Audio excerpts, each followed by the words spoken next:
যে একটা টেলিভিশনের একজন সাংবাদিককে বলা হলো তাকে সরিয়ে দিতে হবে। কে বললো? নিউ ইয়র্ক থেকে একজন লোক ফোন করে বললো। এই লোকটা হলো মব সৃষ্টিকারীদের মধ্যে অন্যতম সেরা একজন লোক। যে দুজন লোক বিদেশ থেকে মব সৃষ্টি করেছে এই পুরো সময়টা, তাদের মধ্যে উনি একজন। তো আরেকজন হলো প্যারিসে বসে করছেন কাজগুলো। আসসালামু আলাইকুম প্রিয় দর্শক, আজ আমি আমাদের দেশের সাংবাদিকতা এবং সাংবাদিক যারা আছেন তাদেরকে নিয়ে কিছু কথা বলবো। আমাদের দেশের সাংবাদিকরা, আমাদের দেশের গণমাধ্যম কতটুকু স্বাধীন, এটা নিয়ে দীর্ঘ আলোচনা হয়েছে এবং সেই স্বাধীনতা সারা দুনিয়ার প্রেক্ষিতে কোন জায়গায় অবস্থান করছে এটা নিয়েও কথা হয়েছে। একটা সংগঠন আছে সারা দুনিয়াতে, সেটার নাম হলো রিপোর্টার্স উইদাউট বর্ডার্স। এই প্রতিষ্ঠানটি সারা দুনিয়ায় সাংবাদিকদের তাদের স্বাধীনতা কতটুকু তারা পায় তার একটা সূচক প্রতি বছর প্রকাশ করে। এবছর 180টা দেশের মধ্যে আমাদের অবস্থান হয়েছে 152তম। বিষয়টা খেয়াল করুন, 180টা দেশের মধ্যে আমাদের অবস্থান হয়েছে 152তম। মানে আমরা কতটা পিছিয়ে আছি এই সাংবাদিকতার, মিডিয়ার, গণমাধ্যম কর্মীদের, গণমাধ্যমের স্বাধীনতার দিক দিয়ে। এবং এই যে তারা হিসাবটা বের করেছে, এই হিসাবের ভিত্তিটা কি? ভিত্তিটা হচ্ছে 2025 সাল। মানে 2025 সালে আমাদের এই সাংবাদিকতা, দেশের সাংবাদিকতা, গণমাধ্যম, সংবাদকর্মী যারা আছেন, তারপরে সংবাদপত্রে যারা মালিক আছেন, এরা সব মিলিয়ে সামগ্রিকভাবে কতটুকু স্বাধীনভাবে নিজ নিজ মত প্রকাশ করতে পেরেছে তারই জন্য একটা হিসাব, তার উপর নির্ভর করে কিন্তু এই তালিকাটা তৈরি করা হয়েছে। এবং সেই তালিকায় আমরা 152তম অবস্থানে আছি 180টা দেশের মধ্যে। সন্দেহ নাই, এটা খুবই মর্মান্তিক একটা অবস্থান আমাদের। কিন্তু ইন্টারেস্টিং বিষয় হলো যে আমরা কিন্তু গত বছর, মানে তার আগের যে বছরটা ছিল, মানে 2024 সালটা, সেই সময় আমাদের অবস্থান ছিল 149তম। মানে আমরা এক বছরে 3 ধাপ পিছিয়েছি। এবং এই রিপোর্টার্স উইদাউট বর্ডার এরা গত 25 বছর ধরে এ ধরনের সূচক প্রকাশ করে আসছে। এই 25 বছরের মধ্যে আমাদের এবারের অবস্থান হলো সর্বনিম্ন। মানে এত খারাপ আমরা কখনো ছিলাম না। কোন সময়টা? 2025 সালটা। 2025 সালে কারা ছিল রাষ্ট্র ক্ষমতায়? ডক্টর ইউনূস এবং তার অন্তর্বর্তীকালীন সরকার। এবং তাদের আমলে আমাদের অবস্থা এতটা খারাপ ছিল। অথচ দেখেন, আপনারা নিশ্চয়ই মনে আছে আপনাদের, এই ডক্টর ইউনূস কিন্তু ক্ষমতায় এসে প্রথমে বলেছিল যে আপনারা প্রাণ খুলে আমাদের সমালোচনা করুন। যে সরকার প্রধান বলেন যে প্রাণ খুলে আমাদের সমালোচনা করুন, সেই সরকারের আমলে গণমাধ্যমের এই ভয়াবহ অবস্থা কেন হলো? তাহলে সমস্যাটা কোথায় ছিল? সমস্যাটা মূলত ছিল মবের কারণে। সাংবাদিকদের, গণমাধ্যম প্রতিষ্ঠান এগুলো মবের ভয়ে সারাক্ষণ তটস্থ থাকতো। ধরেন একটা আমি নিজেও জানি, কয়েকটা টেলিভিশনের খবর রাখি, যে একটা টেলিভিশনের একজন সাংবাদিককে বলা হলো তাকে সরিয়ে দিতে হবে। কে বললো? নিউ ইয়র্ক থেকে একজন লোক ফোন করে বললো। এই লোকটা হলো মব সৃষ্টিকারীদের মধ্যে অন্যতম সেরা একজন লোক। যে দুজন লোক বিদেশ থেকে মব সৃষ্টি করেছে এই পুরো সময়টা, তাদের মধ্যে উনি একজন। তো আরেকজন হলো প্যারিসে বসে করছেন কাজগুলো। তো উনি বললেন, সঙ্গে সঙ্গে সে টেলিভিশন মালিক কাঁপতে কাঁপতে ওই সাংবাদিককে বাদ দিয়ে দিল। কারণ তাকে ভয় দেখানো হয়েছিল, যদি তাকে আপনি বাদ না দেন তাহলে আমি কিন্তু আপনার টেলিভিশনের সামনে মব পাঠাবো, তৌহিদি জনতাদেরকে পাঠাবো, তারা আপনার টিভি বন্ধ করে দেবে। ভদ্রলোক ভয়ে তাড়াতাড়ি সাংবাদিককে বাদ দিয়ে দিল। এরকম ঘটনা আরো কয়েকটা টেলিভিশনে কিন্তু ঘটেছে। বলেছে অমুককে বাদ দাও, নাহলে তোমাদের এখানে মব হবে, হামলা হবে, হ্যান হবে, ত্যান হবে। তারা তাড়াতাড়ি বাদ দিয়ে দিয়েছে। এই মবটা পুরো সময়টা ইউনূস সরকারের পুরোটা সময় ধরে চলতে পেরেছে এই কারণে যে ওই সরকার নিজে এই মবকারীদেরকে এক ধরনের প্রশ্রয় দিয়েছেন। এখন একটা ইন্টারেস্টিং বিষয় হলো যে যত সরকারের আমলে এই তালিকা প্রকাশিত হয়, তালিকার মান খারাপ হয়, প্রত্যেকটা সরকার কিন্তু দাবি করেছে যে রিপোর্টার্স উইদাউট বর্ডার এরা টাকা খেয়ে এই কাজটা করেছে। এই মবটা কিন্তু অন্যভাবে হয়েছে। অন্যভাবে কিভাবে?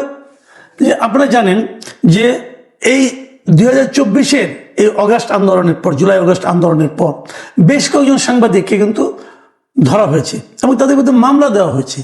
যেমন 71 টিভির শাকিল আহমেদ, তার স্ত্রী ফারজানা রূপা, এদেরকে ধরা হয়েছে, আর বিদেশ যাচ্ছিল ধরা হয়েছে। এবং তাদের মধ্যে মামলাটা কি?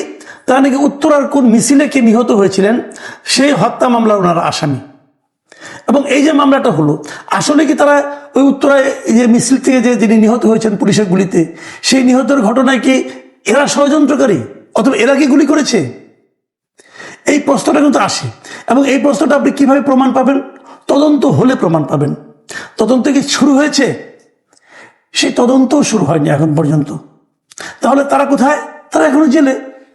তো তাদেরকে আপনি জামিন দেন, তারা সে অপরাধ করেছে কি করেনি সেটা প্রমাণ সাপেক্ষে তদন্ত হবে।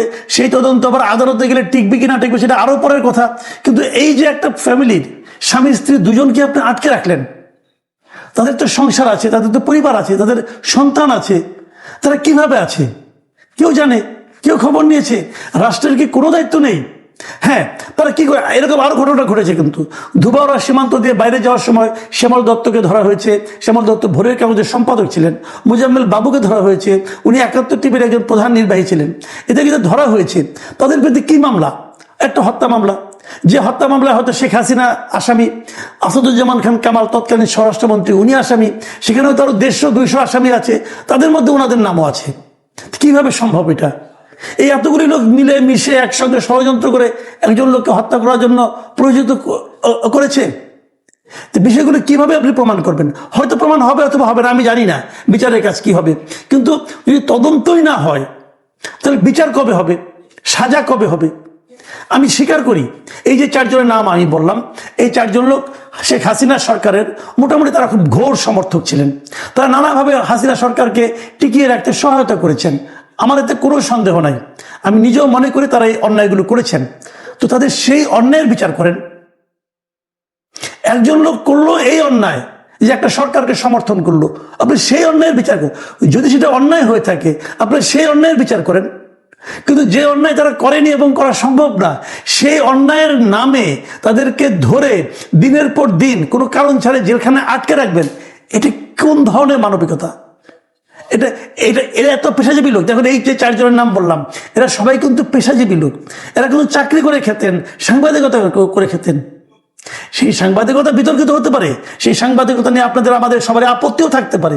যদি সেই সাংবাদিকতা তারা অপব্যবহার করে থাকে তার বিচার করুন, কোনো বিচারে আমার কোনো আপত্তি নাই। আমার আপত্তি হলো কোনো বিচার না করে একটা লোককে অহেতুক আটকে রাখা। একই ঘটনা কিন্তু আরো অনেকের হয়েছে, আরো অনেকের নামে কারো নামে মামলা আছে, কারো নামে মামলা নেই, হয়তো তাদের গ্রেফতার করা হয়নি। কিন্তু এই যে মামলা নাই অথবা মামলা আছে, কিন্তু একটা করে ট্যাগ লাগিয়ে দেওয়া হয়েছে যে তার হাসিনা ফ্যাসিবাদের দোষর। এই ট্যাগ লাগিয়ে তারা ঘরের থেকে বের হতে পারছে না, ঘরে বসে আছে, চাকরি করতে পারছে না, কোথাও যেতে পারছে না। এমন সাংবাদিক কিন্তু বেশ কয়েকজন আছে। কিন্তু তাদের ব্যাপারে আপনাদের কি অভিমত? তারা এই চাকরি করবে না?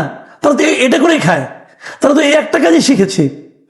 তো তাদেরকে চাকরি থেকে সরিয়ে দিয়ে কোনো কিছু করতে না দিয়ে তাদের যে পরিবারকে যে একটা মানে আপনার একটা ভয়ঙ্কর একটা পরিস্থিতি দুর্ভোগের মধ্যে ফেলে দেওয়া, এটাই বা কেমন?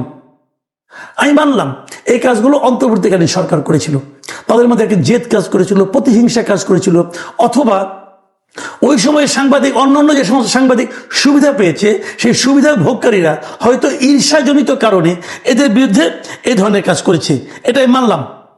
কিন্তু যদি মানিও তখনও প্রশ্ন থাকে যে সরকার তো চেঞ্জ হয়ে গিয়েছে, নতুন এই সরকার কেন এদের ব্যাপারে ব্যবস্থা নিল না? নতুন সরকার কি পারতো না এদের ব্যাপারে এই ধরনের হয়রানিমূলক কর্মকাণ্ডগুলি বন্ধ করতে?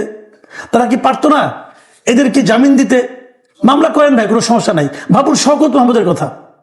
শওকত মাহমুদ খুব সিনিয়র একজন সাংবাদিক, জাতীয় প্রেস ক্লাবের সেক্রেটারি ছিলেন, সভাপতি ছিলেন, আমাদের খুবই শ্রদ্ধাভাজন সাংবাদিক। তাকে আপনি এমন একটা মামলা ধরে নিয়ে গেলেন যে মামলা আগে পিছিয়ে সে নাই।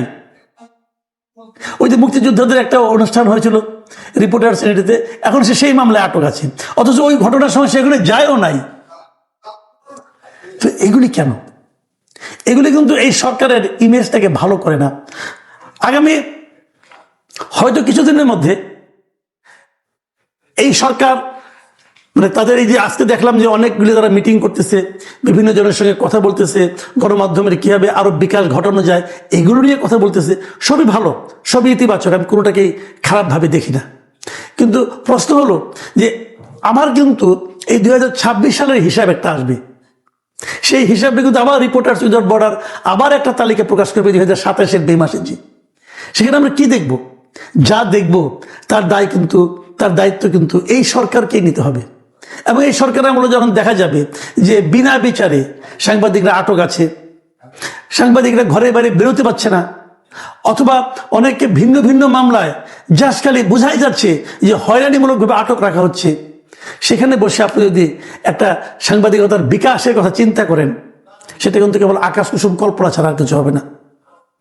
প্রিয় দর্শক, এই সাংবাদিকতা নিয়ে আরও কিছু বলার ছিল, কিন্তু অনুষ্ঠান এমনি বড় হয়ে যাচ্ছে, কাজে আজ এই পর্যন্ত রাখলাম। যদি পরে কখনো সময় সুযোগ হয় তাহলে আমি বলার চেষ্টা করব যে সরকার নিজে কিভাবে এই অপসাংবাদিকতাকে নানাভাবে জিইয়ে রাখে, টিকিয়ে রাখে, সে কথা আরেকদিন হবে। এখন এ পর্যন্ত।